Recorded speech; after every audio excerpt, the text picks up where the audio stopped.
Hey, everybody. We will get started shortly. Let a few more people jump in. Hey, T1s. Okay, I'm disabeling the waiting room right now. Okay. So we don't have to keep letting people in.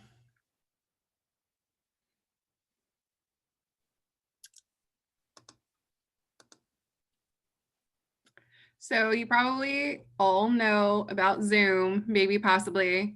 You can put questions in the chat. Depending on how many people are here, you guys can just unmute yourself and ask questions sometimes, but I think it would probably be a little more beneficial if you put questions in the chat box. What time will the session start for term 2? We're kind of thinking around 1:30 CST. We're completely casual today, and so yeah, we'll see how it goes, but we think about 1:30, maybe a little bit before. So this is all going to be recorded too, so take notes if you want, but we'll post this on both of our pages after. But if you are new to Zoom, there are a couple of features. You probably won't use most of them, or you'll just log in to attend lectures. But when you do breakout rooms and stuff, you'll get used to it. But yeah, there's a chat box, so you can pull that up, and if you have questions, or just, it doesn't matter. This is informal, so no worries. We don't have like a presentation or anything like that, or I don't have a presentation. I don't know about No, I was just going to show them the first one I did for the PLGs, the peer learning group last term. Okay. You did like a little intro thing? Oh, you're so organized. Well, it's the same one as last term, but I was just going to show them some of the stuff I did last term. So no worries. I don't think I had like welcome slides or anything for my people. I'm so glad I'm not doing scheduled PLGs this time. Yeah. I'm so glad. Yeah, we probably have to explain that too. So there are some of you will have been assigned to AEP. I don't even know what that stands for. What is that? Does this stand for something? Academic Enhancement Program. That's what that is. You'll have to go. Those are mandatory sessions, but what they found is, and what we found pleasantly, is that peer-to-peer learning is a great way to learn and to because it's very informal, and a lot of times we all like talking about this stuff with each other opposed to some of the doctors that teach. So it makes it easier. So what the school offers is these peer-to-peer learning groups. So there's two separate kinds. There's AEP. If you are assigned to that, you will know it'll be set weekly, and you'll have to go and you'll get an AEP facilitator. Most of them will be term 2 students. Lindsey and I are both term 3, but also they offer PLGs, which are peer learning groups. You'll be able to sign up for those separately. I'm going to be teaching those probably weekly, but it depends, because term 3, term 4 gets a little more difficult. So, but I'm hoping to be able to do it the same as last term, is weekly, and you'll have to sign up for those. So a lot of the PLGs fill up quickly. So when they send out an email for you to sign up, go sign up with one of the students you like. And like if you go to the Scrubs page, that's what I run. I'll show y'all that. The Facebook page, all of my reviews from last term are on there. So yeah, you can check that out. If you are in AEP, you will be required to attend a certain number of PLGs. And it's weekly too. It's not like you can accumulate them over the course of the term and then, however many. No, it's a certain number per week. I think it's just 1 per week, or it might be 2 per week. But people covet those things though. Like AEP, I remember it's on your acceptance letter if you're in AEP. It's kind of weird because you're like, academic enhancement program, this is really odd, why am I putting it? And it's actually a pretty coveted program to be in, because like Brady said, upper terms are going to help you immensely. Like when I was in AEP, there were some questions on exams I only got right because my AEP facilitators helped us out on those. So it's actually pretty coveted and people like want to be in the program. Of course, you're assigned to it. You can't actually get into it or apply to it. But they're really, really helpful. So And these are students that just went through what you're going through. So yeah. as for studying tips or what's high yield, what's the most important material, how to organize your schedule, how to approach going to lecture, how to approach just organizing yourself. I think that's one of the big things. The number one thing I would say about med school or starting med school is you have to learn how you learn. You know, you can get advice from a whole bunch of people, but at the end of the day, different techniques work for different people. So learning what works for you is going to be key. So one of the first things I would try to do is try to sit down and make a schedule. And you want to stick to the schedule, but you need to recognize when things aren't working for you. So, you know, some people really covet the pre-read. They read before lecture. Some people really push hard for the post-read. So they'll go to lecture and then they'll spend a lot of time on that post-read. We highly recommend doing questions. Usually that's like on your to-do list, that's towards the end because you want to get everything done first and you leave the questions to last. But by far, that's been proven as the best indicator of how well you do is how many questions you do. So there's an art to answering these questions. They're all multiple choice. They're all what's considered vignettes. So it has a patient in there, a blah, blah, blah year old patient comes in with these symptoms, and it's going to give you multiple choice. So not only knowing the material, but knowing how to answer those types of questions, it just comes from practice. The faster you get, the less anxious you'll get on a test. You know, you won't be worried about the clock as much. So yeah, so first off, you want to make a schedule. You want to stick to it. You don't want to fall behind. That's a huge thing because the thing about med school is the information comes at you very fast. You're going to see it one day.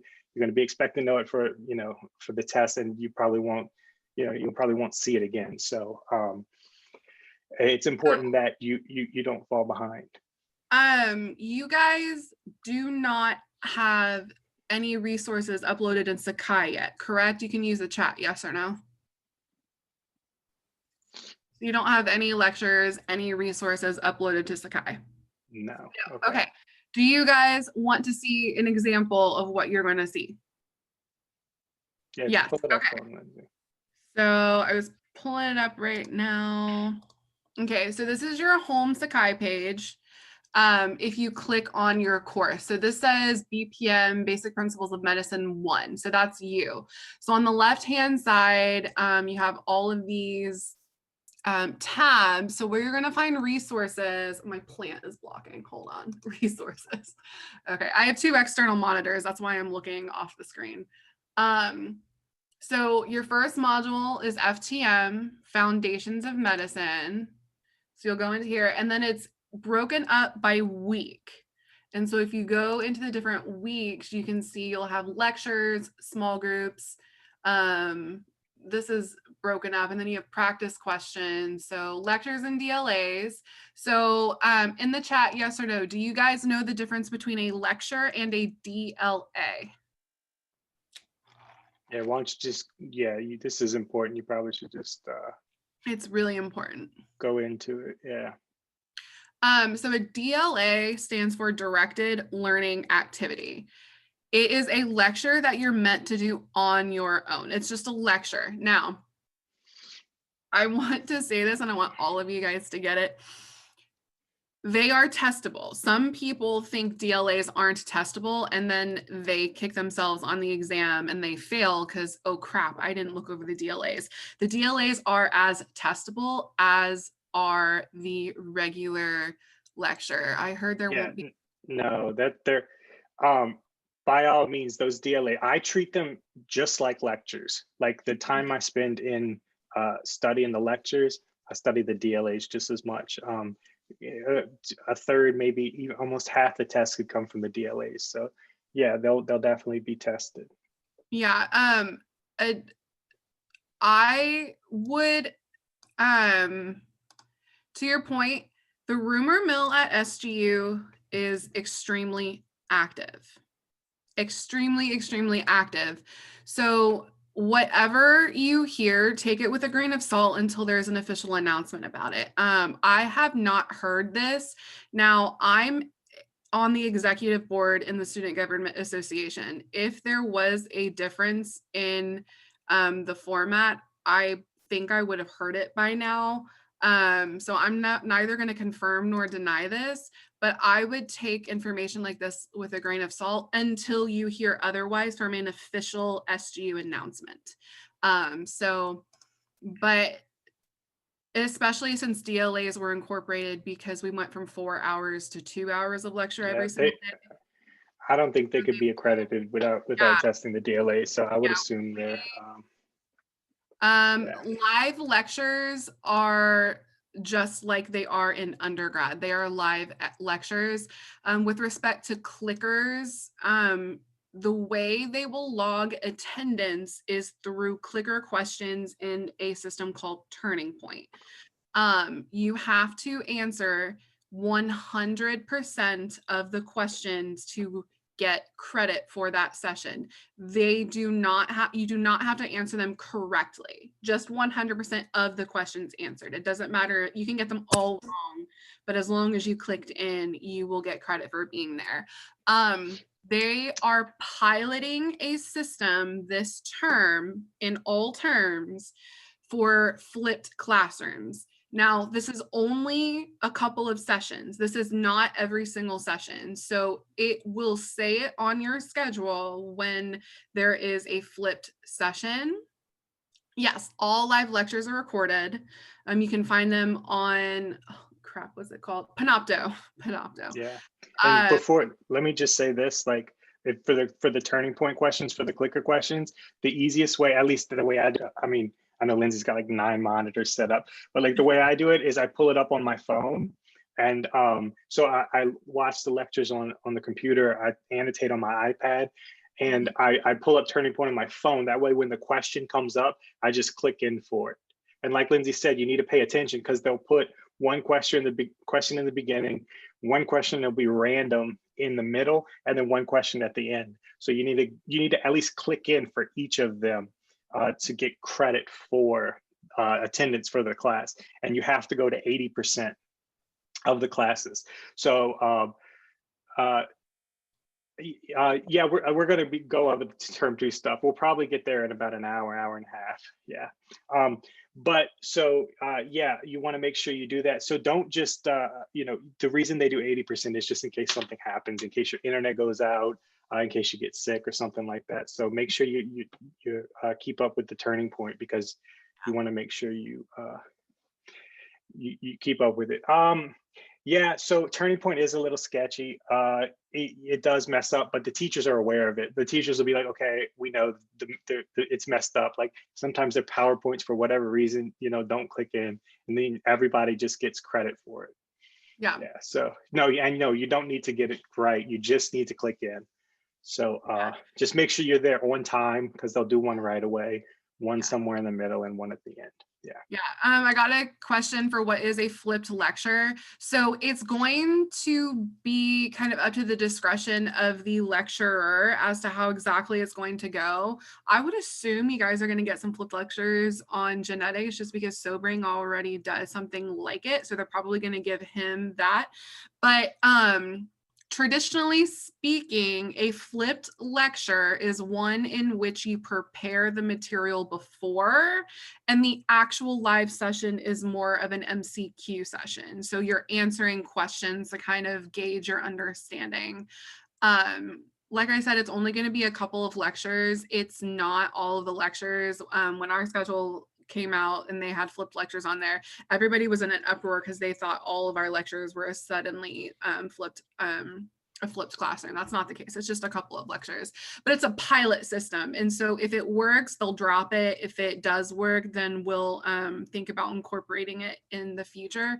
But that is not something that's going to be the majority of your lectures. So don't worry about having to adjust to a different kind of lecture style.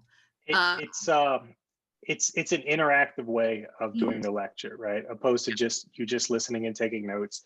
They'll give you a vignette with a patient, and then you'll go into, opposed to having 3 questions for Turning Point, you may have like 10 questions. So you'll answer the question, and then the teacher will explain it in a lecture style format. Yeah. So, yeah. Oh, Brady, we didn't actually introduce ourselves. Do you want to do like a quick little introduction? Go for it. We just started talking. Okay, Yeah. my name is Lindsey.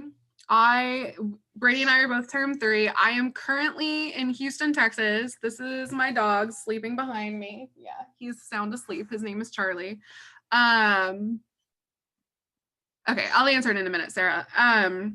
So last term, I was an AEP and PLG facilitator. I am not doing that this term just because I am very involved in, like I said, student government. And I wanted to be able to kind of create my own schedule. And so a lot of my tutoring is going to be through my Dog Mom DES Facebook page. I'm not going to be doing it through the school anymore. I might start back in term 5. I don't know, but I wanted to give myself a little more leeway. But yeah, so I'm the vice president of administrative affairs for student government. So if you want to be in student government, you'll get applications soon, next week, I think. But yeah, that's me. Yeah, and if you have a complaint, send it to Lindsey. She'll take care of it. I love taking complaints. My name's Brady. I'm from New Orleans. I'm also a term 3, as Lindsey did as well. I taught AEP and POGs last term. We both got a lot of good feedback. So it went really well. So Lindsey and I decided on top of that, we would do weekend sessions. So you could see on the Scrubs page, there's a link to the YouTube channel as well. We were restricted by the groups because the APs and POGs were restricted to like 15 or 12 to 15 students.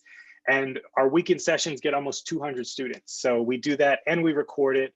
And the students really like it. So we went ahead with that. As for school, I'm on the board of the Honors Society and the Surgery Club. So if you're interested in that, you could reach out. As for POGs, I'm not doing AEP. I'm going to do POGs just because I could set my own schedule that way. But if you see my name on the schedule, you're welcome to join in. I'm going to do them for term 1 and term 2. But I would definitely recommend you get on both Lindsey and my Facebook groups. That way you can keep up with the updates. And if you get on mine, you can see I still have all of my reviews from last term. It's all super high yield. Some of it's dense, but it's very high yield. So if you go, the older posts correlate to the FTM, the material you're doing now, and the newer stuff is towards the end of the term. But you can go and take a look, or go look at the YouTube channel, and you can see kind of how we do it. But we're here to help. So anything we can do, just reach out on Facebook or whatever, and we'll get to it. But if you look at this, I think your course director is still Myra Duplessis, and if it is, it's probably gonna look a lot like this. So DLAs, you'll see this DLA says before lecture 1. So it's basically ordering it for you as to how you should go about studying these things. So you're gonna see in week 1, you have a lot of DLAs. So they kind of throw you in the deep end in week 1 and see if you can swim. It is doable. These first couple are actually, like, I think this one, your first DLA, all of the slides are verbatim in your first lecture, the first and second lecture, which they do that sometimes. I think it's repetitive, but whatever. Yeah. Some of it overlaps and some of it's just a little more detail on the subject. But here's a good example, like of kind of figuring out what works for you. I know some students, they'll do all the DLAs on a weekend or something and focus on that. Personally, I don't know how you do it, Lindsey, but personally, I like to do it in order. All right. So some days I might, typically, so you're going to have 2 lectures a day. So those 2 lectures will be every day. Some days you may have no DLAs correlated with it. Some days you may have 5. So some days are going to be more dense than the other. But the reason they put it in order is because that's kind of the order. It's kind of like reading a book, right? It's like that's the order they want you to learn it in. So the reason some people leave the DLAs for the weekend is just because it just takes them a long time. If that's your style and you want to get them all done early, like the weekend prior, go for it. But personally, I just kind of like keeping everything compartmentalized. I find that my brain works, the more I can compartmentalize things, whether it be, the organelles or drugs or, diseases, the better I can, keep them straight in my head. So I Yeah. like to do everything in order. I would say do it in order as well, because like, for example, this is week 1 of FTM. You'll see it says cellular organization, and then there are 2 lectures over cellular organization, and then you have a DLA over cell cycle and a DLA over cell cycle regulation, and then your next lecture is homeostasis. So if you see, all of this stuff goes together, but then you're jumping to like tonicity and osmolarity, and if you start bound, and then resting membrane potential, action potentials, and so you're getting away from kind of just the organization of the cell to a little more biochemistry and physiology. And so I would highly recommend doing them in order so that you can conceptualize it in order. And especially when you get to the actual system. So FTM is going to be more undergrad-ish. MSK, they just throw all of the anatomy at you at once. But like getting into CPR and even MSK, the DLA sometimes introduce the lecture. And so if you do them out of order and you do all DLAs at once, you kind of have to mentally put that information into the lecture material. So I would recommend doing them in order, treating them like a normal lecture and studying it as a whole instead of taking DLAs out and saying, okay, I'm going to do this at a later date. So I would do it all at the same time. But okay, so that's a good question. Yeah, so the idea, I personally, I treat the DLAs like a lecture, right? So it's not necessarily, you don't necessarily want to pre-read it, but for example, you may want to pre-read the lectures. I don't know if you necessarily consider the DLAs a pre-read because you're not getting a lecture. The idea of the pre-read is to read it prior to lecture. So yeah. maybe one of the formats is to pre-read the lecture, just for the idea that when you go into lecture, you at least know what's going on. But one of the things, I'm not a big pre-reader, just not me. I like to do everything after. I just pay attention in lecture, do my best, and then do it after. For those that do pre-read, that's cool, but I would try to not spend too much time doing it, because what you'll find is that the teachers will point out very specific things that they like. The teacher will, for some reason, you'll just hear it in your head. They like keep going over the same slide. They're like, this one's very important. You need to keep an eye on this one. And you just want to kind of star the top of the slide, right? Because some teachers you'll find are very, I don't want to say straightforward, but they kind of just tell you what they find is important. So if you pre-read and you go down a rabbit hole and like you spend forever learning something, you may find that they just gloss over it in the lecture. So keep your pre-reads to a minimum. I guess this is a good point to kind of break it down. Like, I'll tell you what works for me. So like I said, I don't really pre-read, but typically when they say like an hour lecture, you should try to keep it to about 2 hours in your post read or your first post read, typically, just because you don't want to fall behind. But my mindset is this: like, my first post read is one about understanding. I try not to get bombarded with memorizing little things in my first post read. My goal when I finish the first post read is that if I have the slides up, can I explain it to another person, right? I can't necessarily tell you all the little enzymes and everything like that, but can I look at the slide and say, okay, this is what's going on. This is the disease process. This is what's wrong. Can I go through it? And I find that less stressful than the idea of going through it once and then having to stop on the slide and just memorizing enzymes for an hour, right? So the idea is you go through it one time, you have a good understanding of it, and then the next time you look at it, then you can start ironing out the little details. And I find that less stressful because when you're just trying to understand it the first time, you're not worried about memorizing. And then when you go back through it and start memorizing, you already have a basis of knowledge for it. So it keeps it kind of concise, and it lets me kind of like flow through the material. And so whatever works for you, but that's kind of how I approach the lectures. And like I said, the DLAs are pretty much the same. First time I look at the DLA, I'm trying to just work my way through the little logistics of it, and then I'll go back and try to start memorizing stuff. I would agree with Brady. Understanding this stuff is so important to getting the little details down, because some of these topics have a lot of little details. And if you don't already have a basic understanding of the concept, it's going to be that much harder, because versus when you do understand it, you're like, oh, these tiny little details now make more sense. Like, and so I would definitely go through, and it's also stressful just for your sanity, honestly. If you feel bogged down by a slide, just move on, try to understand the big idea. And then once you understand the big idea, first off in your head, you're like, oh, success, I actually achieved something. But then you can go back and fill in all the little details and it's going to make more sense. Like, don't get hung up on a slide for like 30 minutes trying to get every little thing down. I do it a lot like Brady does. So yeah, so for the books, you mentioned books, so I'm going to mention that real quick. The only books you're probably going to use in term one, Keisha, you can back me up if you agree with this, Histo and the Gray's question book.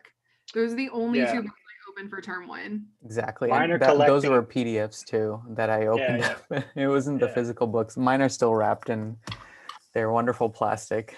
Yeah. Mine are collecting dust on the shelf. Yeah. So you probably won't use. I actually used the Grey's Anatomy book because I wrote in it. But then I didn't do this for term one simply because there are so many MSK assigned questions that it it's overwhelming. But like term two, Kishore, I actually have documents for all assigned anatomy questions for ER, DM, and NB. But for term one, there is a PDF in my Google Drive that has this book in it. And so the PDFs are, a lot of people like the PDFs versus the hard copy just because you can search them. Yeah, so opposed to having to thumb through the pages to find a specific slide, you can just search the PDF for whatever you're looking for. But if you're in a histo, a small group, and you like have to find something really quickly, because that can get really stressful if the facilitator calls on you and you're like, I have no idea what the crap I'm looking at. Yeah, find somebody's drive that has the PDFs and you'll be good to go. Yeah. But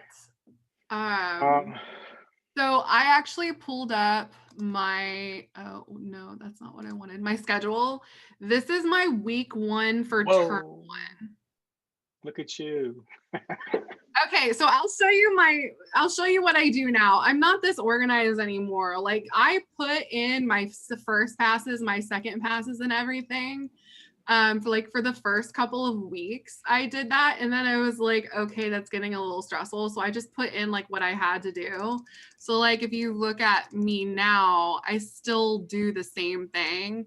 Like, this is my week today, like this week. So you'll see I've already been doing a lot of stuff for school. And then like next week. So I put in everything. So we have a lot of small groups in term three.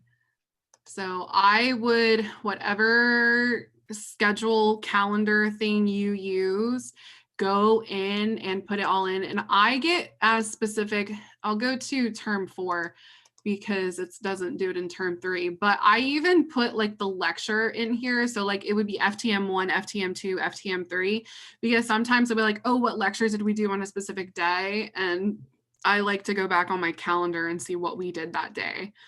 So I get really specific with it, and I advise you to do the same so that you can keep everything. FTM term 1 and term 2 as well. Your time commitment isn't actually high with respect to scheduled mandatory meetings, FYI. Terms 1 and 2, it's really just lecture, the occasional small group, the occasional IMCQ, and the rest is time you can just study. But I would be as organized in your calendar as possible. I can go ahead. Let me share the screen. I'll show, I can show them how I do it. I'm not as super organized as Lindsey, but To be organized. What's that? Well, I mean, I'm organized. I just, but like mine is, why I wanted to show y'all this is, can you see the screen? Yeah, you can see it, Lindsey, huh? So this is like, so I just basically put in the lectures here, and then this different color are the DLAs. And the reason I wanted to show you is that, like I said earlier, some days you'll just have lecture. So you'll just have two lectures to do in the evening. You'll have it to yourself. But some days you might have those 2 lectures, but you'll also have 3 DLAs. So like I said, I like to do them in order, but if I do this over the weekend and make my schedule, then I will know like what my days kind of the outline looks like. And then in red, I put the labs and the small groups and the mandatory stuff. And then those are the reviews Lindsey and I have over the weekend and stuff. So some weeks are different than other weeks. But you could see that if you color code and stuff. So like Lindsey has like literally like her specific time frame to study and stuff. But at very minimum, I would try to do this where you have at least the lectures, know what you're going to do for the day, and make sure you organize it so that you don't miss any IMCQs or whatnot. Yeah. I don't schedule my studying anymore. That got a little cumbersome. I do not make my calendar weekly. I sit down and look at the calendar, the academic calendar. I plan out my academic calendar, and then anything that I know is regular. So for example, I'm on SJE board. So I have a weekly meeting, and I'm going to put that weekly meeting, and I know when the general body meetings are, so I'm going to put that in. And so anything that can be scheduled right now, I do put in my calendar, and I do put it in manually. There's probably a better way to do it. I just don't care to find it right now because it works for me.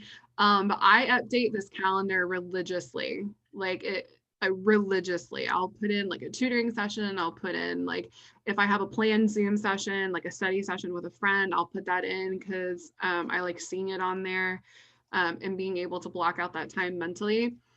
And conversely, like I do mine on Sunday night, like for that week, just because I like to know my weekend review. Sometimes things change. It's just whatever you prefer. I just like doing it, a week by week basis.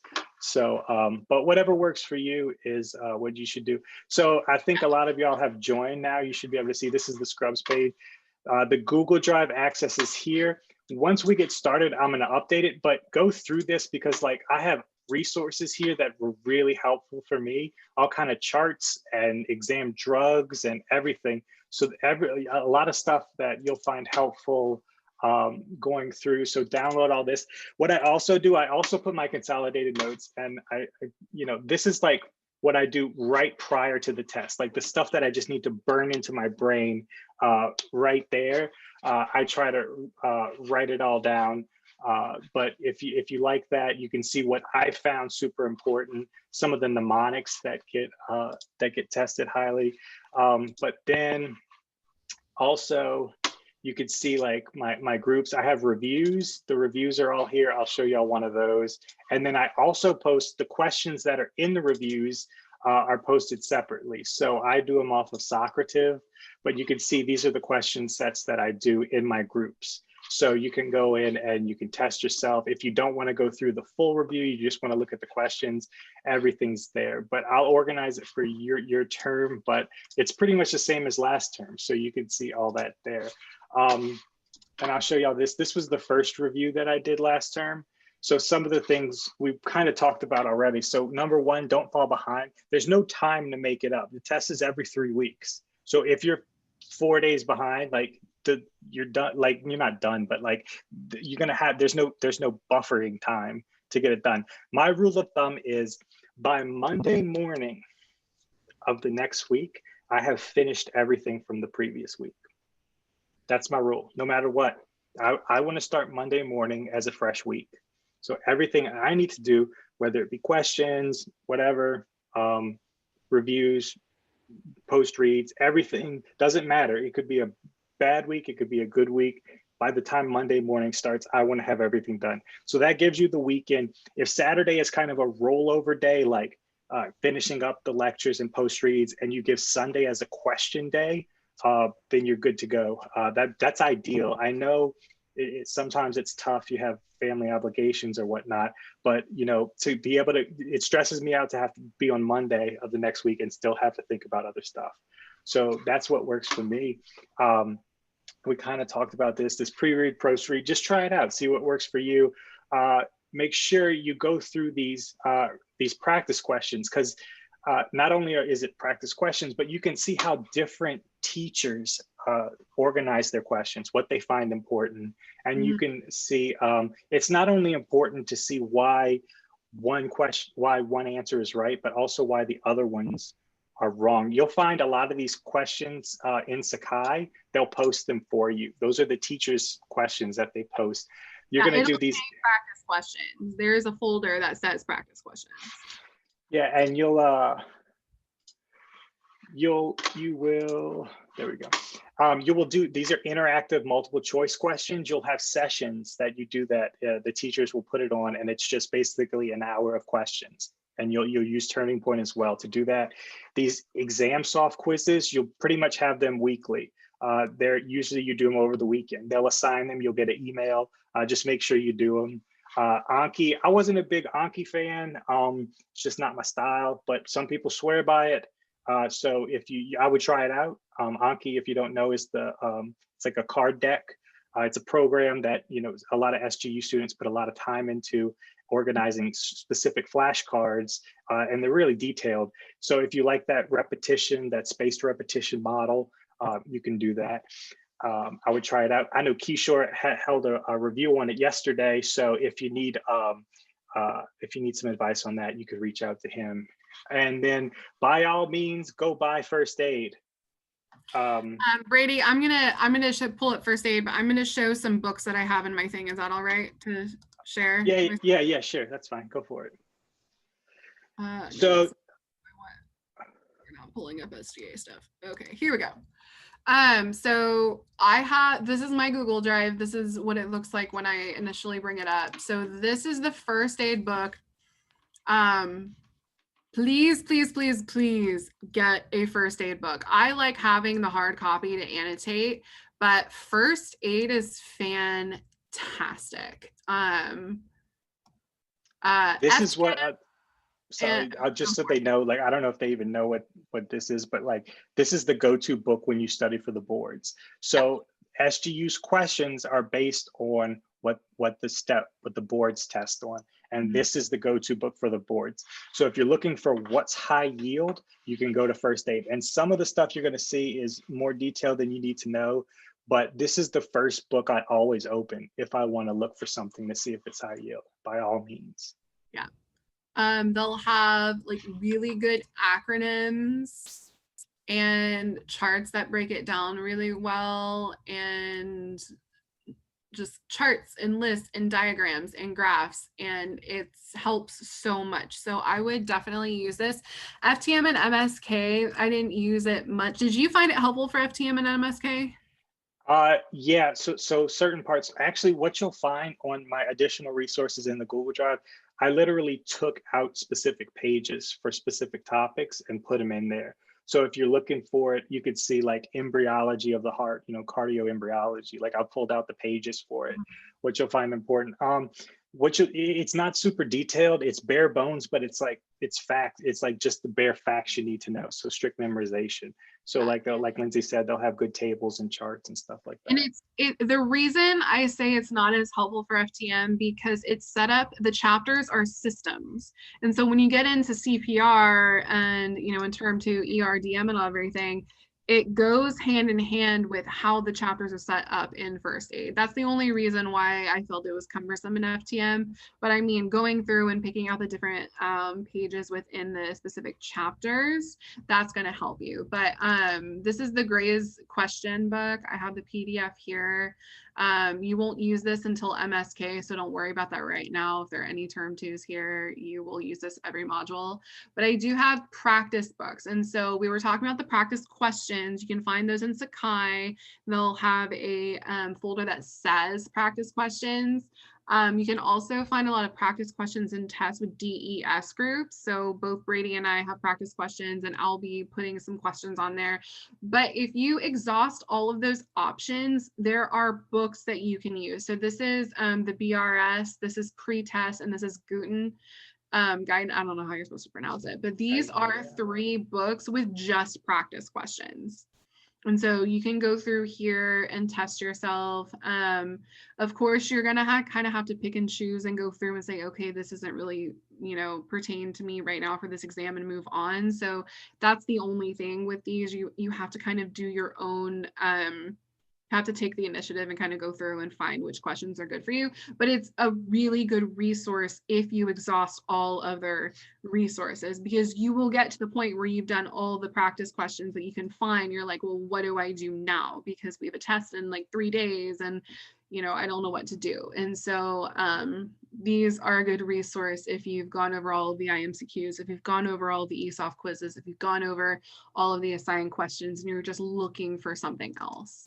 So that's a good place to look. I could finish the little thing I have for, yeah. Let's see.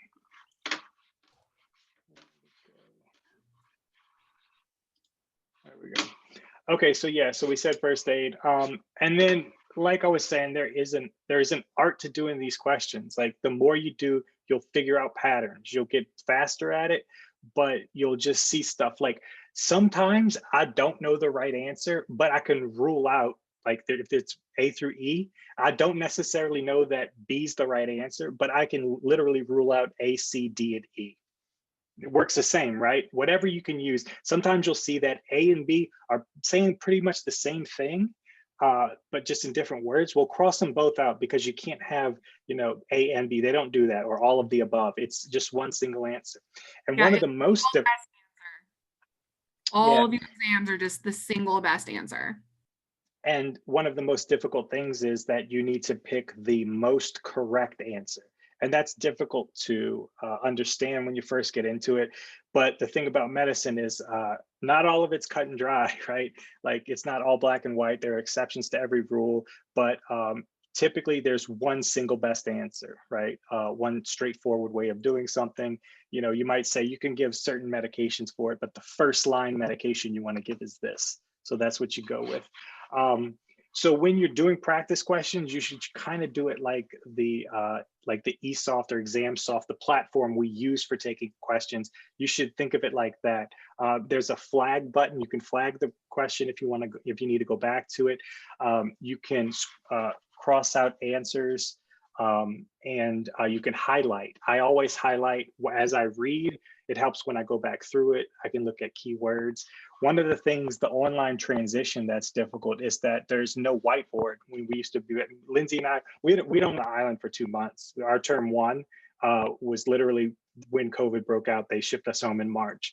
But in those 2 months, we were able to use a whiteboard. So a lot of the math problems and stuff, but you will not have access to a whiteboard. The teachers are aware of that. So a lot of the math problems you can work out on the computer with the calculator and stuff. And don't ask about it, because I think we've asked the deans about this like 20 times, and don't ask your SGA reps about it. Yeah, it's just not. We want it. They know we want it. Don't ask about it. Don't complain about it. They know it's an issue. They're trying to rectify the issue. I'm saying that now because everybody is going to be up in arms. Like, why can't we do whiteboards? Other med schools do whiteboards. Other med schools can do this. Other med schools can do that. I would advise against comparing SGU to any other med school, because SGU does what SGU thinks is best for its students. And so don't get caught up in the kind of mob mentality of, well, other people do this and other people do this. So just with respect to whiteboards, the administration knows it's a pain. They know it's a pain in the ass, honestly. Just get used to no whiteboards and mentally prepare. And if something changes later on, then we'll all rejoice and have a party and cheers each other. But for now, mentally prepare to not be able to have scratch paper, whiteboard, anything along those lines. Which basically means as you're doing practice questions, you should try not to use scratch paper. If you have a math problem, you have a calculator function on the test. So try to do these math problems without, writing them out. You just use the calculator. You do have a little text box, like a little note box. So, try that, but you want to be able to do it the test format. You want to practice so you get faster. So the way I do it, I take all tests exactly the same. My first run through, I answer all the questions. Some of them that I'm not sure about, I flag it, but I pick what I feel is the best answer. My second pass through, I go through just the flags, right? And I have a proclivity to change right answers to wrong answers if I do change it. Go with your right answer. Oh my exactly. God. So that's why I put this here, because I never change my first answer unless I'm sure I made a mistake. So by the time I get through my second pass with those flags, I've eliminated all the flags. And then ideally I can go back through one final time and go through the whole thing to see if there are any errors. So I do the exact same thing.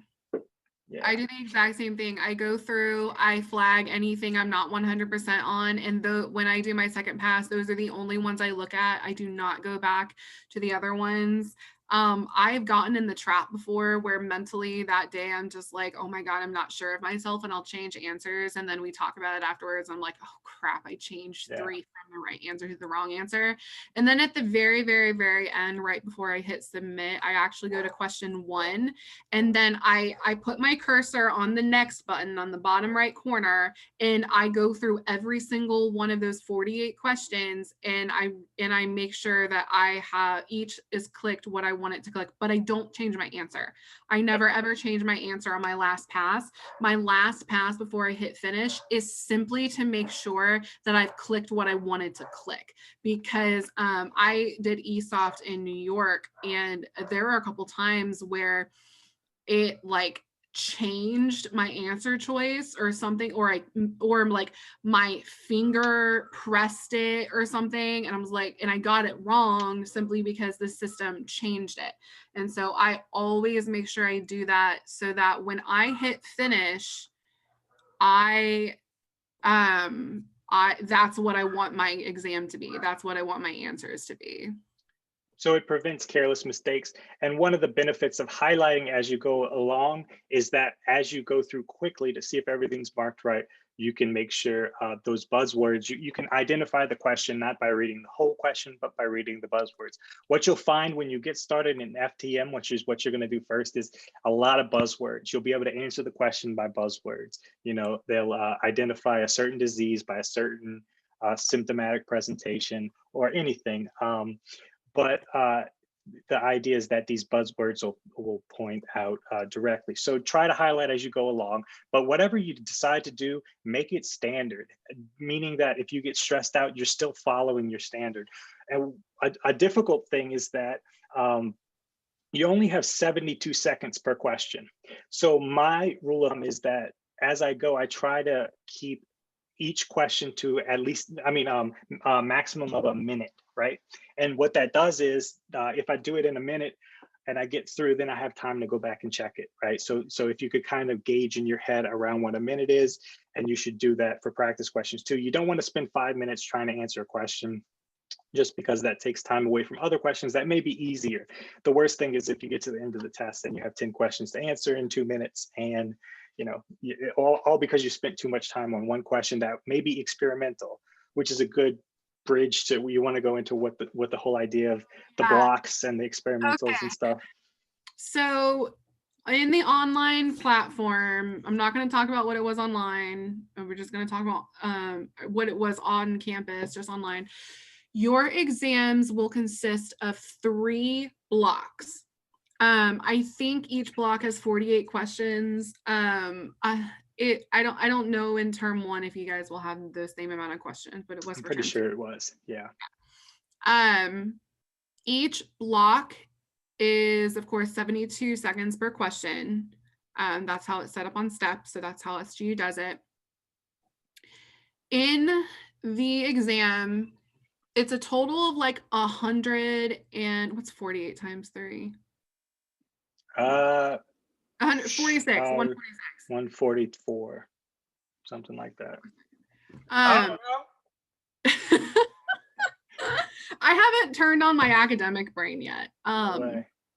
So I can't do like simple stuff. It's really crazy. My brain turned off after our BSCE.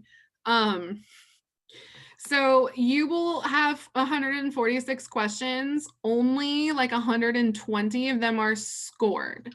Now, a lot of people get confused about that. The rest of the questions are experimental questions. So the way they make the exam, they have a question bank, like thousands of questions that professors can pull from.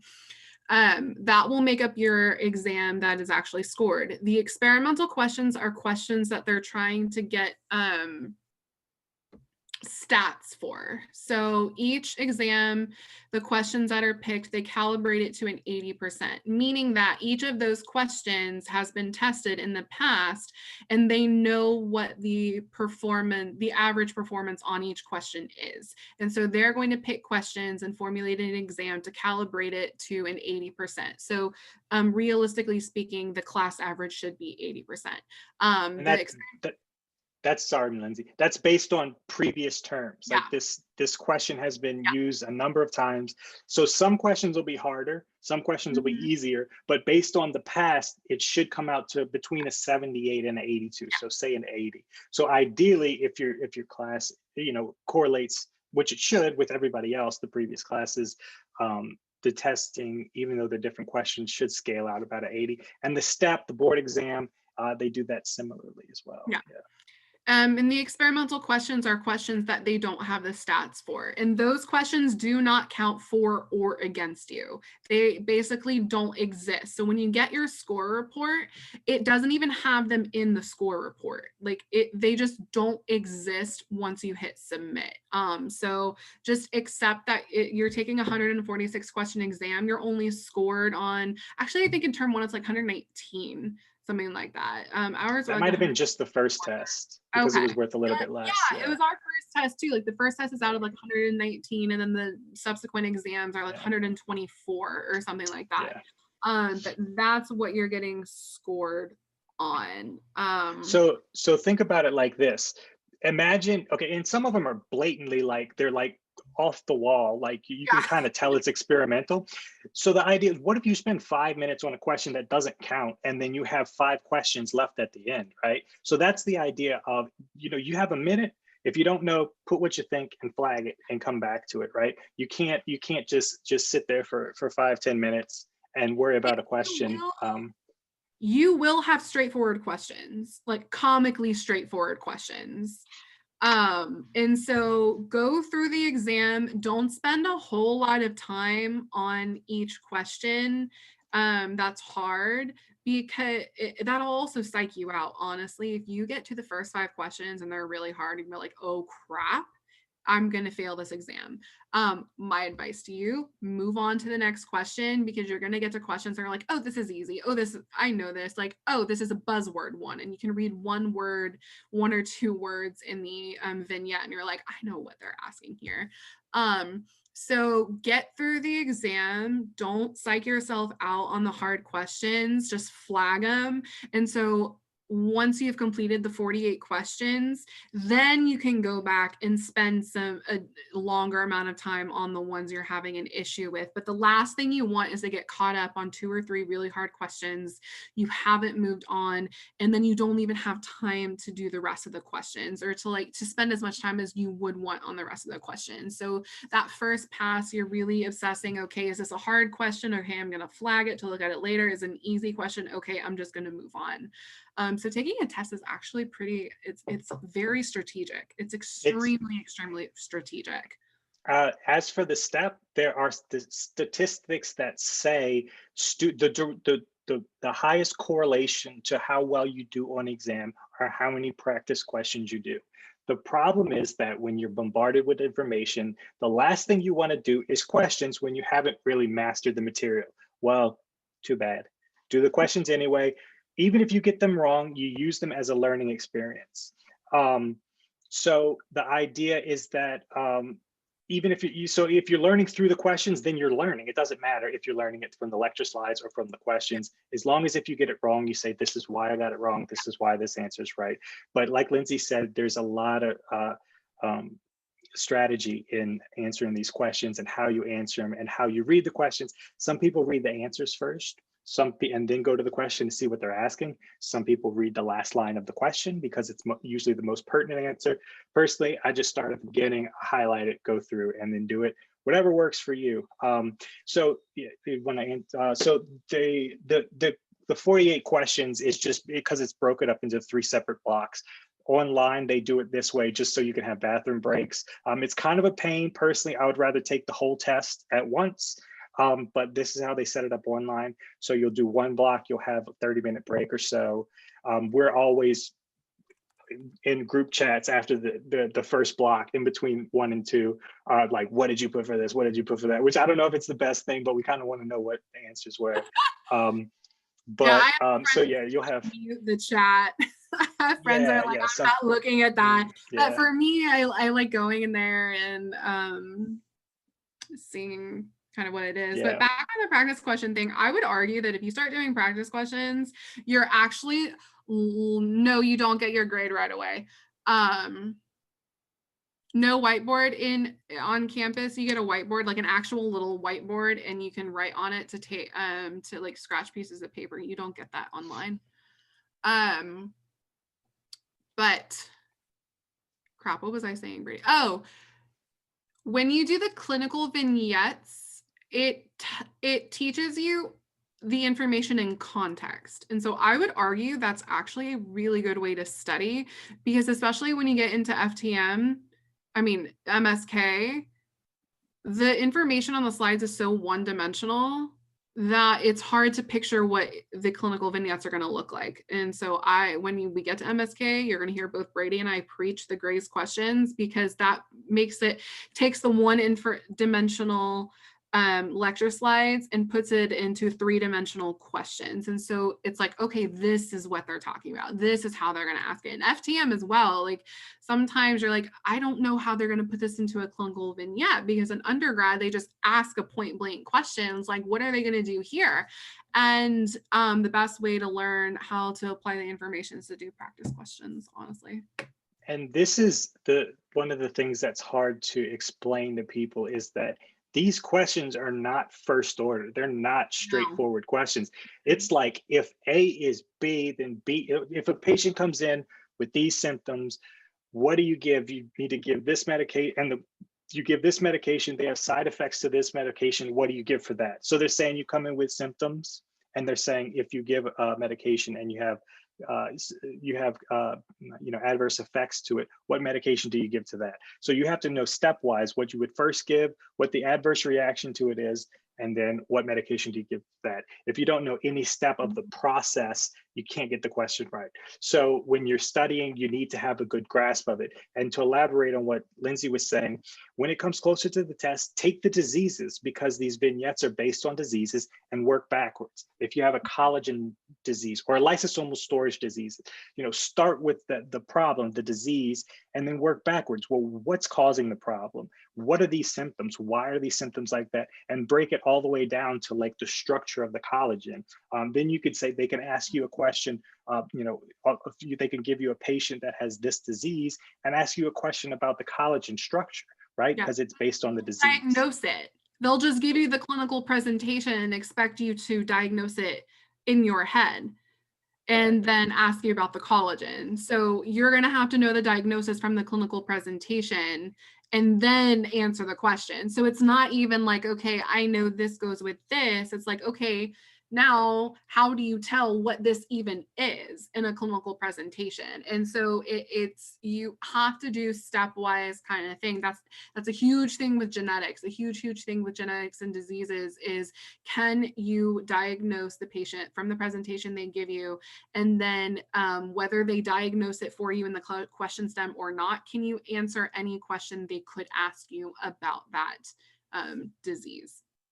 Which, of course, is the overall goal, right? We want to be able to have a patient that comes in and kind of figure them out, right? What kind of treatment do you give? What are the lab values? Everything like that. But you'll see this over and over again. The more questions you do, the better you'll get at it.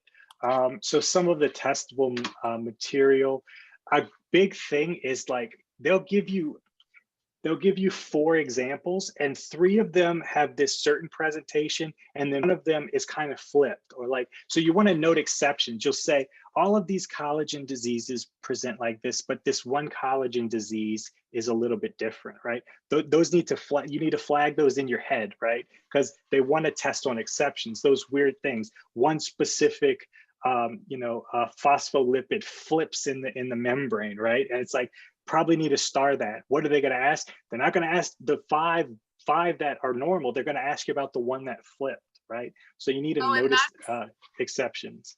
That's something too. If they talk about something a lot in the slides as an example, they're probably not going to test what they talk about as the example. They're going to ask a question over something else that fits under the same umbrella. And so don't get caught up in like, oh, they've been stressing this one thing from this topic, and so I'm going to know that one thing really well. And then there's an obscure example within this topic, and the obscure example is what they're going to test you on. So make sure that you don't get into the habit of, and I'm guilty of this a couple of times. If I get down to the wire and like I'm just going over a few things that I'm like, okay, I just need to study something.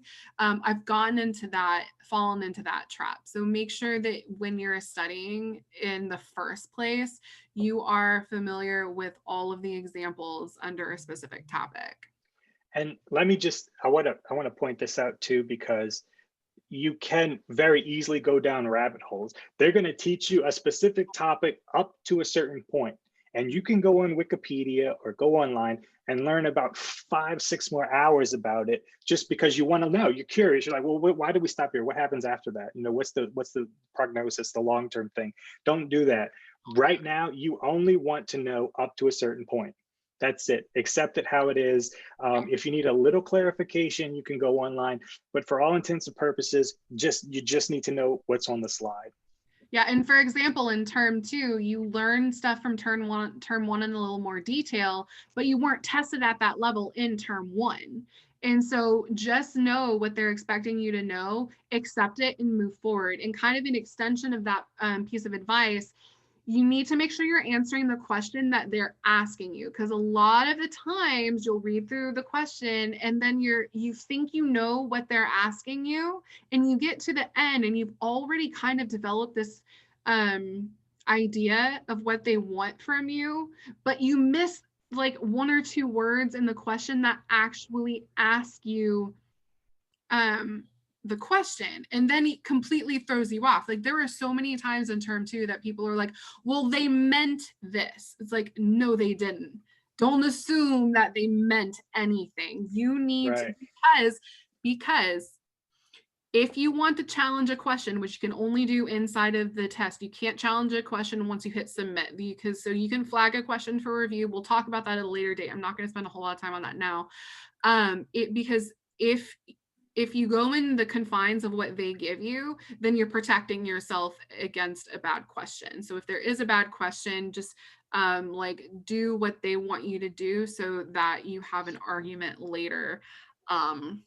Like for example, if like sometimes when they type it up, two answers will be exactly the same. It's just a mistake when they were typing it in or something. You could, which Lindsey's saying is you could challenge it. You could write it and say two of the answers were the same, just so they throw it out and everybody gets it right. Well, yeah, but like Lindsey said, we could talk about that later. We can go into a little bit more of like the idea of this. Yeah, we'll put I'll put this recording up on. Okay, thank you, Kishore. And then I'll send you I'll put the link on your the pages too. Make sure you subscribe or or join Lindsey and Lindsey is Dog Mom DES and my Facebook page is Scrubs DES. Before we move on, we had a question about small group and lab information. Small group and lab information is not on your exam. It's a lot of yeah, for the most part. Well, I mean, histology, some of the images.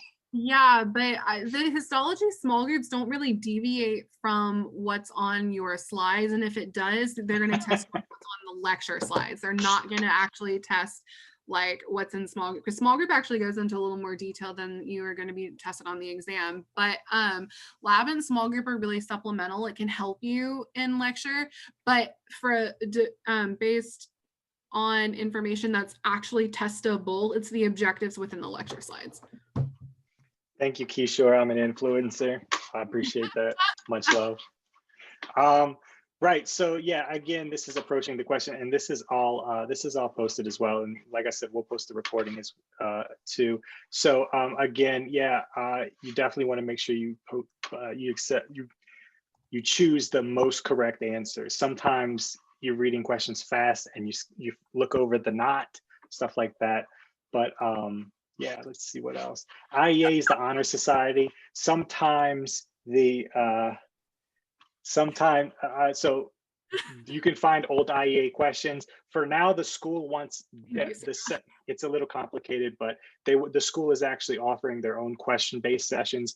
But IEA is there if you want to reach out for tutoring and stuff like that. But if you find old IEA test review questions, actually I have some posted in the additional resources in the folder on my Google Drive. This is just like right before the test, it's like practice questions, like 150 practice questions that you can go to quickly. And then, yeah, so I use Socrative when we do the reviews, and we do like question-based stuff like this. So my PLGs will have questions and then we'll go into the answering stuff. But yeah, we'll get into all this later. Yeah, AEP is really good because you don't know how SGU is going to test the questions, and your AEP facilitators are going to help you with that, because you are going to get practice questions from the professors, but honestly, upper term students are your best resource, hands down. Like for term 2, I actually asked one of my past AEP facilitator to be my tutor. I have a couple tutors that I reach out to just to get insight.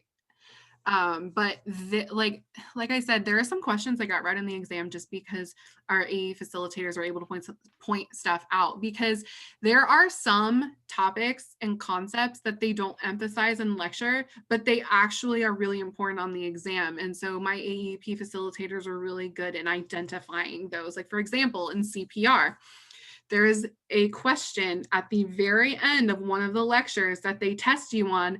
The slide is atrocious. They don't talk about it, and I had to Google it to even see what it was. But if my AEP facilitator hadn't told me to look at it, if my tutor hadn't told me to look at it, I wouldn't have looked at it and I would have gotten the question wrong. So we can actually help you focus your efforts on good high yield stuff. Yeah, we just went through what you guys are going through. So yeah. I had that long ago. Question. It says, any recommendations on adapting to anatomy? So the thing about anatomy in your preclinical years is it's really more for orientation purposes. You're trying to learn the relationships. You're trying to kind of get an idea of what the human body is, but cadaveric anatomy versus actual human anatomy are two completely different things. And so I've read comments, because everyone thought this, when we went to online and, right when the COVID stuff started happening and everybody shut down everywhere, all medical schools were online for everything. Surgeons came out and said, it's not going to hurt you not having an actual cadaver lab, because the anatomy and stuff that you learn in the OR is what you're going to actually need. And so, approach it now as just getting your feet wet, as just understanding the basic anatomy and the relationships. The relationships are the most important thing. And that's what you should focus on now. It's not like, oh, I've never seen this before. I've never cut into a cadaver before. That's not going to hinder your ability to be successful in the future, because when you get to clinical rotations, that's when you're going to actually learn a lot of the stuff. And also, I'm going to preemptively answer this question because I know you guys are going to have it. Clinical skills. They're going to teach you what they want you to know when you start rotations. So anything that you learn right now is really just to introduce you to what you're going to be doing. It is not going to be make or break if you get it in your first 2 years. Term 1, I think you only do like 1 or 2 clinical skills type things. Term 2, you get a little more into it because you start doing a little more assessment of body systems, but you're not at a disadvantage. You're not. So take a breath. You will get a good medical education. I'm going to go on the soapbox for like 60 seconds. It's all about initiative. It's all about personal responsibility and initiative. You can be at Harvard Medical School and completely waste your time and fail. Or you can be at the bottom medical school and completely use and utilizes your mentor and resources and be valedictorian. And so it's really just a personal decision in yourself to go out and to study and use what's given to you. If you find a deficit, okay, reach out to somebody. You don't feel like the lecture slides are giving you a good foundation. Okay, then Ninja Nerve YouTube, osmosis, tutors, your peers. And so I urge you to just make the decision now to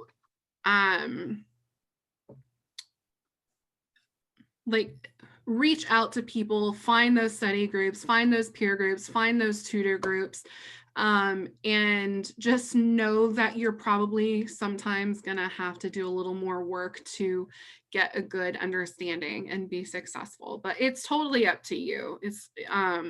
But you can be successful. That's my biggest thing. You can be successful. And even if you bomb one exam, it is not the end of your world. It is not the end of your medical school career.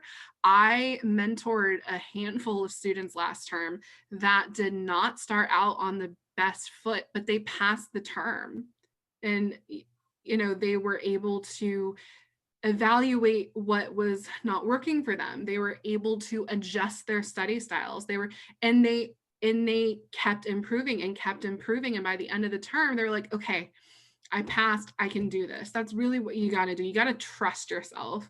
You got to take the initiative. You got to be adaptable. Do you have any soapbox things like that? I personally live on a soapbox. So as Lindsey was saying, this is a process. Like, you're jumping into the deep end. There's no other way around it. So you are going to get better. You are going to get more efficient. There are definitely pros and cons of doing this online. One of the pros is that you don't have to, there's no wasted time driving to school, walking to class, all this stuff. Oh my you God. roll out of bed. Yeah, you roll out of bed and you're good to go. So a lot of that extra time that you would spend traveling and stuff like that, you're in your four walls, so you'll have time to do that. So there are pros and cons. One of the cons you'll note, and it sucks for you guys, that you don't know a lot of your classmates yet. So I would try to reach out, look for people in your area, or just people like, we try to, we have group chats and stuff like that we use to try to study together and everything. Just reach out to people in your class, just because, there's what is the phrase, there's something in misery company, miserable company, Misery something loves like that. company. There you go. All right. So if everybody's miserable and y'all are together, y'all will be happier. Okay. So just try to do that. And a lot of times bouncing ideas, sometimes you can't get something, and it's the way somebody else explains it to you, it's just a light bulb goes off, and it's just like that. And try to reach out to people in your class, try to reach out to upper termers, whatever you need, but understand that the peers you're going through, the peers have went through what you're going through. We've done this thing online for a little while now, so we've gotten used to it, but we do understand that it's hard for you guys. Your Facebook page, meeting people on there is a good way to do it. If you want to get together with people in your area, I'd recommend it, but it's a good way of trying to learn under these difficult circumstances. Ideally, we'll be back on campus next term and we'll all get to party together, but we'll see.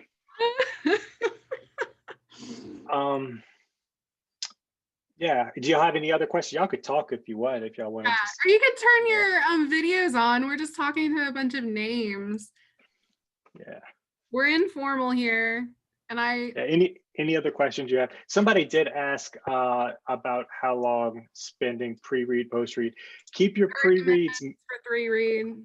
Yeah, pre-read, keep that minimal, because like I said, once you get to lecture, you'll see like what they're a YouTube influencer. What up?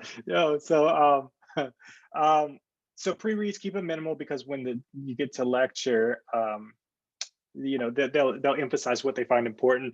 They say rule of thumb when you post-read, if it's an hour of lecture, try to keep your first post-read to about 2 hours. And that's just because there's only so many hours in the day, and the next day you have a whole different. Well, in pre-read, if I do a pre-read, what I'm trying to do is gain an understanding of the organization and what I'm expected to know.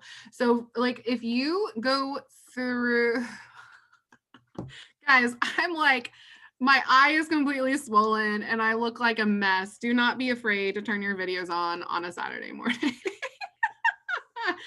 But there it is.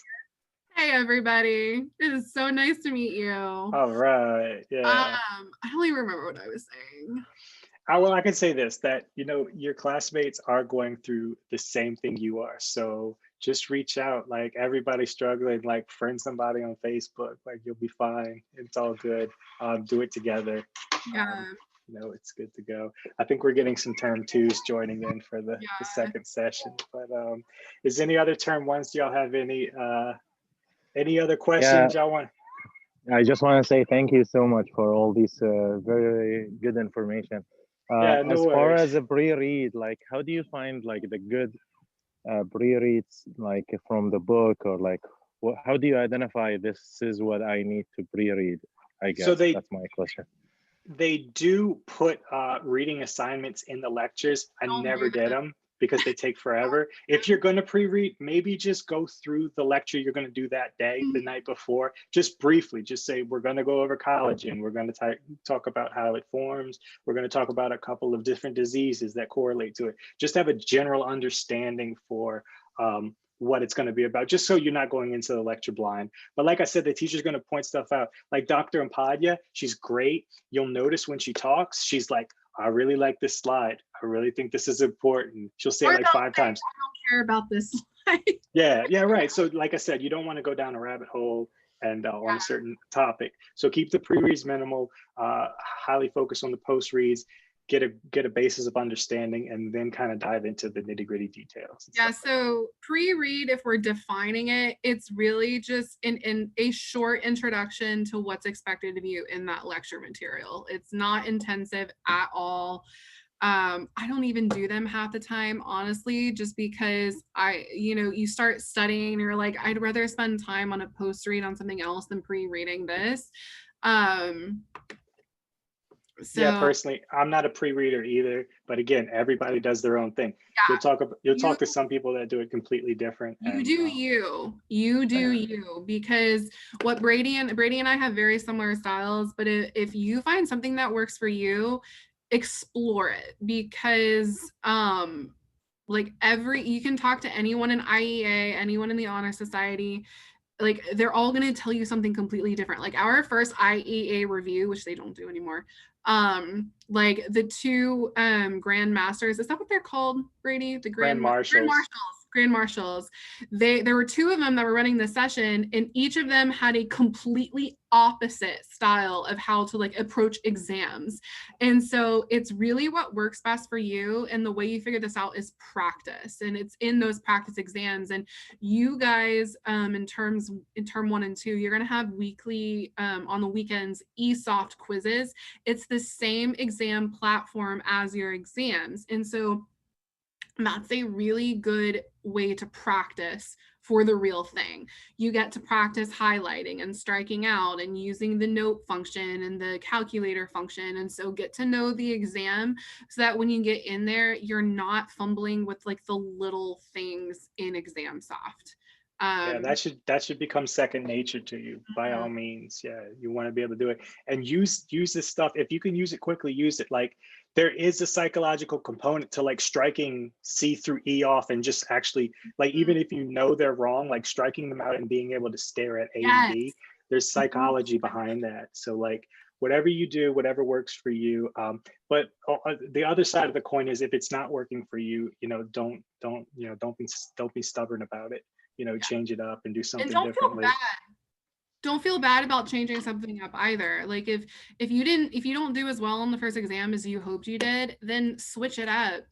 Switch up your study style, switch up your review style. Like there's nothing wrong with changing what you're doing.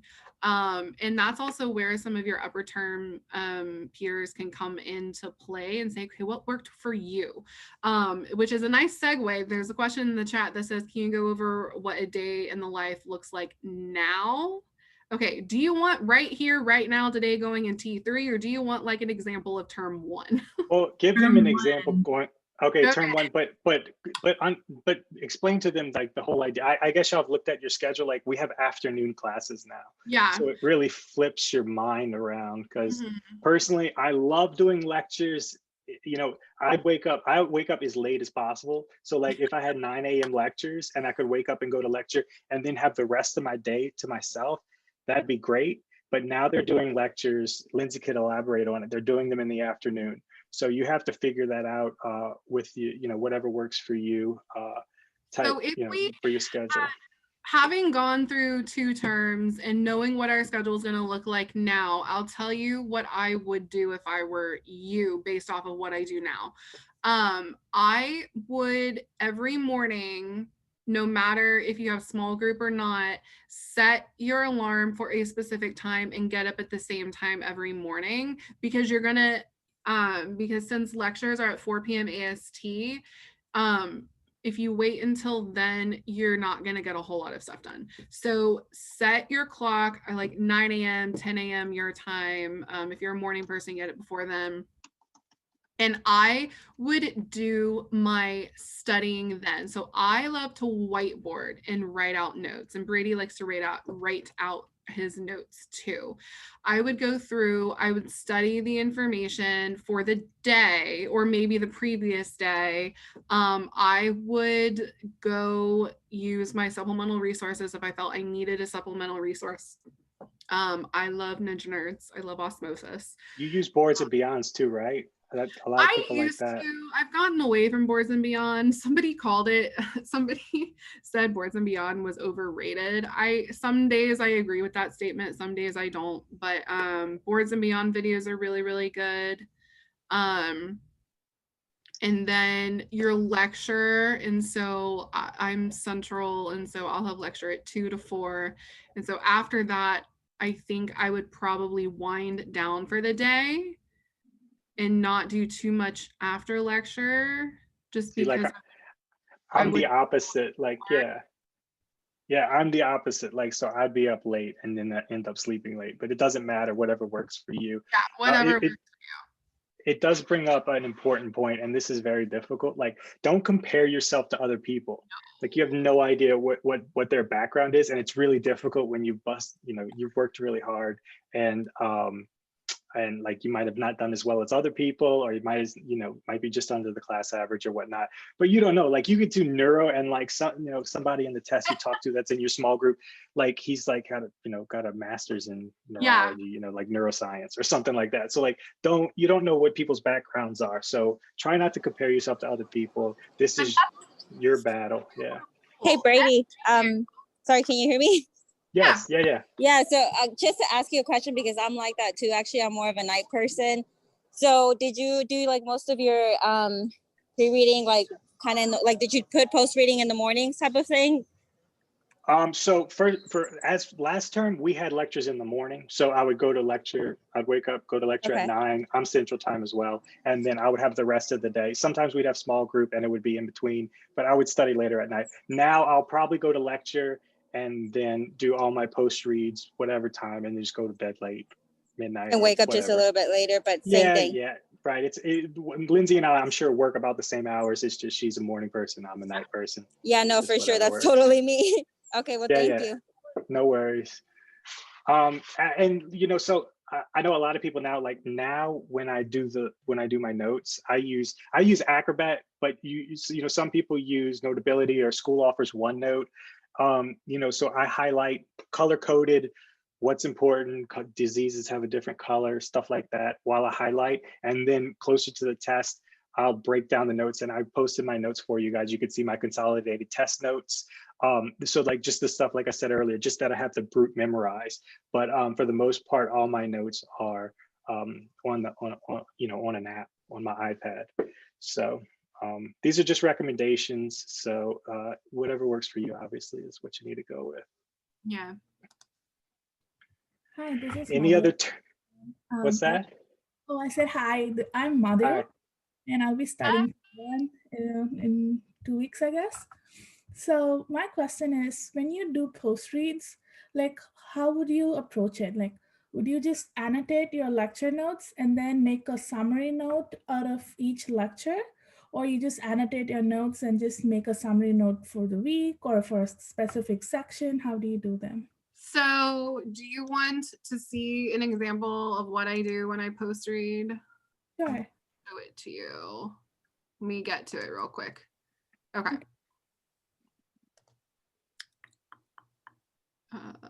This is what I want.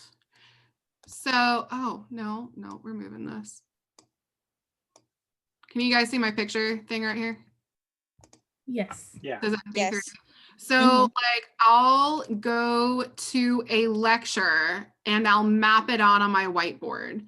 And so the black stuff here, I was really just kind of mapping out a lecture. This blue stuff, I actually came in and it was like later in the lecture or another lecture. And it's like additional information that helped me understand the rest of the lecture. And so I was able to map it out here. And I don't just passively write this stuff to just write it. I'm looking at it and I'm asking myself, okay, how does this information organize well? So let's go to NB2. So I go here and I will sit here. This is a really good example. I'll sit here and I'll look at the notes and I'll organize it in a way that makes sense to me. And so, I had the difference between acute and chronic stress. I put everything down here. As I went through the notes, I kind of went in different places and I added stuff here. And then of course I take a picture of it so I can look at it later. But like this is one that I spent a lot of time on because this was just like a 2-page DLA, but it's something that I felt I needed to really look at. And so I would, I go here and I actually drew this out a couple times until I understood exactly what it was getting at. And so the goal is an understanding so that you can actively recall the information once you are done. Does that make sense? That's Yeah, how I do my post read. Yeah. I'll, Thank you. I'll show them an example, like, because mine's a little bit different. And let's see. Okay. All right. So like, this is an example of a lecture. So what I'll do during the lecture is I'll kind of highlight, this is here. Yeah. So I'll kind of highlight, red typically means make sure you know it. Green is a little more detailed, and then yellow, you know, is a little less high yield. But I'll try to do this, and I'll take notes during class, and then my post read, I'll kind of like fix the color coding. Sometimes it's just to be able to identify differences there. But you can see like that's easy to do during lecture, but also, you know, it kind of, when I go back through it the second time or third time, you know, I could see like what I found when they were talking was a little bit, you know, what was the most important stuff. Then on images and stuff, I'll kind of write out different pathways that they talk about and stuff I find important. Again, it's very similar here. You know, like for this, for example, he's like, the guy was like, just make sure you know these two, you know, so I put a little, some of the variables there, stuff like that. But then what I do is closer to the test, I break it down and I take all that and I make these my shorthand notes, and these are all posted so you guys can look. But it helps me, like I said, to break down all the stuff that is super important. So I'll do this like literally the weekend before, and this is like my before bed, look at this every night and kind of go through and see you know, stuff that maybe got, you know, tripped up in my head. I was getting confused, and, you know, the morning of, I'll look at these again. So again, it's a lot about what works for you, but some people find that just the sheer act of writing stuff out helps them memorize things. Yeah, there So that's are a good practice. things that I wrote out, and simply by writing it out I memorized it in my head. And I didn't even spend that much time on it. I just wrote it down and it was like, oh, I remember writing that down. So that happens a lot too. Lindsey, how much did you what did you think was the biggest change between term 1 to term 2 as far as your study habits? Or like your methodology, like as far as, did you feel like there was something that really changed? No, I whiteboarded a lot more like individual lectures, I think. I don't think something like significantly changed, honestly. Okay, so you followed kind of your same routine, same pattern and stuff? Especially, you know, because FTM, you're not going to study the same for FTM as you will MSK, or MSK as you will CPR. And we'll talk a lot about that throughout the term, just because each of those modules are a different beast. But once you get to CPR, it's the rest of everything is module based. So when you get into term 2, like CPR, ER, DM, NB, all of those are very similar in how I approach them. NB, you have to do a little more just because it's neuro and it's intense. But it's all about conceptualization. It's all about, can you map it out and understand the big picture and then fill in everything after. I love whiteboarding. I love whiteboarding, as you can tell by the pictures I took, because I can erase it and kind of add stuff. I can change stuff. And like, you'll see, I'll show you this picture. It's actually pretty intense and I'm really proud of myself for it. Oh crap, I don't even know where it is. So while Lindsey finds it, I can just say that as you go along, you'll get much more efficient at what you do. Yes. You'll figure out what works for you, and you become efficient. What you'll probably find, I mean, some of the term 2s in here that are here for later could probably attest to this, is that by the end of FTM2, you'll probably have figured out kind of what works for you, and then you'll get to MSK, and it's like a completely different way of studying, because you're going to focus mostly on questions for that. And then CPR, you know, cardio, pulmonary, renal is where you really get into like the actual practice of medicine. So understand that FTM and MSK is kind of like the prequel to like actually practice, or, you know, understanding the practice of medicine. So go ahead, Lindsey. I didn't take a picture of my big whiteboard. Okay, I actually have a video in my Google Drive that says whiteboarding, and you can actually, it has what I didn't apparently take a picture of. I have a personal little whiteboard that I map out individual lectures, and I have a few whiteboard stickers, and I have a whiteboard wall right next to me. And like the whiteboard video I actually did while I was studying for ER. And so you have pretty much all of the endocrine stuff on a whiteboard. So if you want to go look at that, you can. I talk about how I whiteboard and what I do.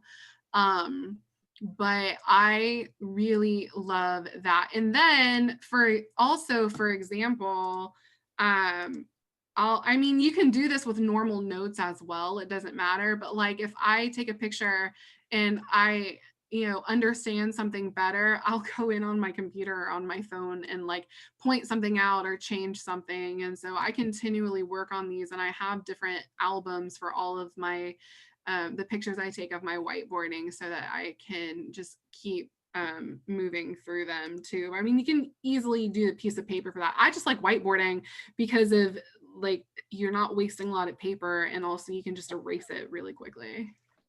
Yeah, I'm a paper person, but don't judge me. I have a question. I do both. Go for it. Sorry. Go for it. I'm just noticed that everyone is saying like it's so much memorization, but nobody tells you how exactly to dissect the process of memorization and how exactly approach it. Because I don't know how it worked for you. That's what I'm about to ask. Is it just repetition multiple times, or you just keep pushing, or I don't know? For FTM, it's more rote memorization where it is just repetition. An example of how I learned lipids, which I'm so mad. When Brady and I took it, it was 2 DLAs, like 90 slides each. And the current turn twos, they condensed it to like one that was just 30 slides. And I'm still salty about this, guys, because we had so many slides we had to go through. And we still don't know it. I mapped it out on a really big whiteboard, and I actually like explained it to a friend. And after I explained it to a friend, I could answer any question on the lipids. But it is a lot of repetition. It is, so like you read it, you can close your eyes and see if you can remember it. Like both Brady and I said at the beginning, understanding it will go a lot towards memorizing it. Writing it down helps with memorization, because there are studies that say, when you write stuff down, you see it, you're thinking about it, and it's the connection to your writing hand in your brain. So there are actual studies that say writing something down kind of helps solidify it in your head. So even just writing it down helps a lot. And then the next level of the next level of that is being able to explain it, and then you're actually thinking about it, you're speaking it, you're hearing yourself. That's kind of the highest level of it. If you could teach it to somebody else, you understand it. And when you are teaching it to somebody else, you quickly figure out your deficiencies, right? You're just like, wait, hold on, I need to look that up, I need to check that. So understand it's a process, because the test is not going to ask you first order memorization questions. So you need to be able to do that, whether it takes writing. I know, Kishore, can you speak on Anki? I know me and Lindsey aren't big on it, but Anki has the repetition aspect of it. Yeah, so with Anki, sorry to jump in, you can't use it as your primary learning tool. It has to be kind of a supplement to what you learn from lecture, right? Like, sure, you can memorize a bunch of facts as like, what the receptors are for your lipoproteins and all of these things, but it's a lot more effective is if you can learn it through the lectures as your first pass, use Anki to build your long-term memory of it, and then you get into like you were saying, like teaching it or passing on that knowledge. It's like the higher order. I think that's how I did it. I like personally, some of the T1s that are T1s now T2s that are here, they've heard me have my like little review sessions and everything. So they know how I kind of approach my material. with Anki, with Boards and Beyonds and like lecture materials, and then moving it forward. Yeah, so take different pieces of from different people, different advice. But like I said, if the faster, even if it's just your small group, the faster you can meet people like in your term, make a WhatsApp group, make a chat, whatever y'all use, and start bouncing ideas off each other. Get on Skype or whatever you need to use, and start talking about it. Do the IMCQs together, like in a chat or over Skype or something, as they're doing the questions in class, be like, okay, I think it's B, this is why. And like, what about A? You know what I'm saying? Like, so the idea of like, not only are you're conversing with upper termers and stuff like that, but you're talking to people that are in your class that are going through it with you. So yeah, that's a good they assign you new do they assign you new small groups every term? Like different ones? I guess so. Yeah. They do. We were just complaining about this, Brady and I, because we were in the same small group. We were like, I don't want to. 2 terms in a row. Yeah. I know. Yeah, both terms. Yeah. So when do we get the schedule for the smaller groups, like or like our assigned? It'd probably be like honestly 2 to 3 days. We just still don't have our small group. Okay, hold on. We don't have it yet. We start Monday. Our first small group is on Tuesday, and we still don't have our small group designations. I mean, it doesn't actually matter who. I know. Yes. I mean, can you like find it on the schedule or something? It's like, not. I don't think it's up yet. No. I don't think they posted yet. So the schedule that we have, I know I shared it with Lindsey, and she explained to me how to find the time and the classes on Facebook. So thank you for that. But I only see the class schedule. There's no like a small group or AEP meeting or anything. It's just for the class, right? I didn't get it wrong. The small group should be on there. Your small groups. Oh, I didn't find that. But the AEP sessions will be separate. They'll tell you that.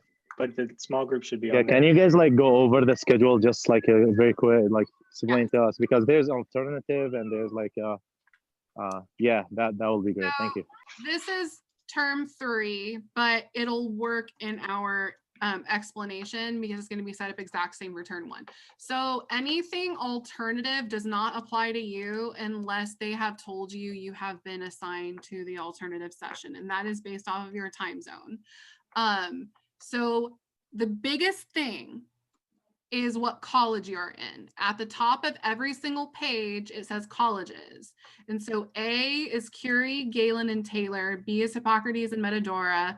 C is Blackwell and Fleming. And D is McKindo and Peabody. That is the most important thing to you with respect to your schedule. So if you look at the schedule, this says A, B, C, D. This means everybody is assigned to it.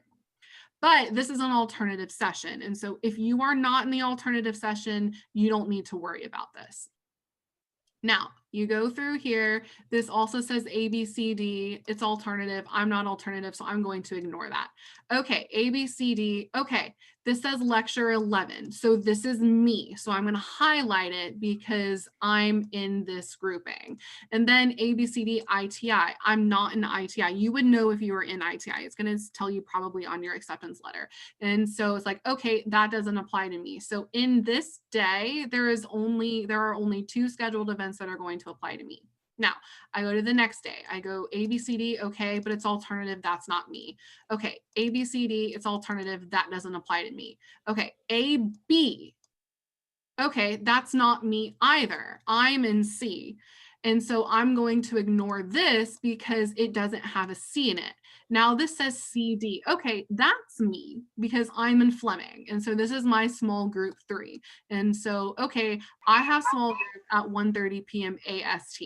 And then of course, lecture ABCD, same time every single day. Okay, so the one with the like not everyone in it, that's the small group, right? Correct. Right. Just awesome. The letter designation you have will be the one you go to. Show them, Lindsey, the exam softs are on there too. Just while we are in it, can I ask one question? Sorry. Sure. So like go for it. In here, there's no the AEB schedule, right? Or other that just for small group and lectures. Yes, small group, is that lecture, correct? IMCQ, labs, exam. Oh, okay. Anything that is scheduled through the academic office. AEP and PLGs are the Department of Educational Services. They have absolutely nothing to do with the academic office. Okay, that's the new information. Thank you. Yeah, that's amazing. Awesome. Yeah, so it's 2 requirements. So if you are wanting to talk to anyone with an AEP or PLG, that's the DES, Department of Educational Sciences Services. And then the academic schedule is put out by the School of Medicine. Those are 2 separate things, 2 completely separate things. So that will not be on this academic schedule. Here's another good thing, and the sooner you do this, the better. When you get in your first small group, everybody get each other's number, make a group chat, and then for the next small group, break up the assignment. Like if it's 20 slides and there's 5 of you, everybody do 4 slides, right? You said in the chat, you do 1 through 4, 5 through 8. You'll save hours of time. Everybody submit it.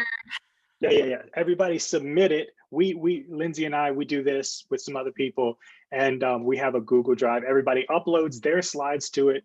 We compile it all together. Then the night before, you can review it. But just do your part. Make sure you know everybody else's part, because in small group, they can call on you and ask you, you do this slide, you do this slide. So you do your part, but understand everybody else's part. Break up the work. You'll save hours of time doing that, for sure. That's very good advice. Thank you. Yeah. Yep. Somebody asked about ITI. It's more of like supplemental learning for those that request it or have been assigned to it.